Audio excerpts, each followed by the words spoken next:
বাচ্চাটা ভাবতে পারে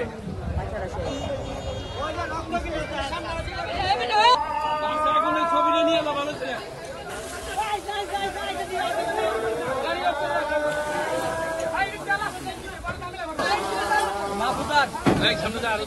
হেলমেট ছাড়া যাচ্ছে এই যে এখান থেকে এখানটা দেখা যায় ভালো করে ভিডিও কর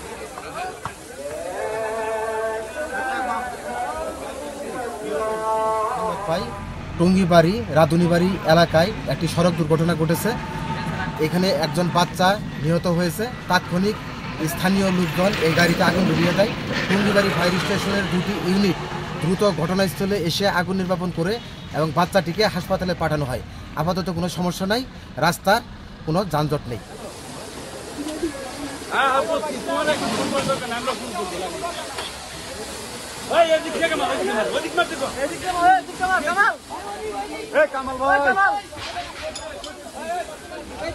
এদিক যা এদিক যা এটাই তো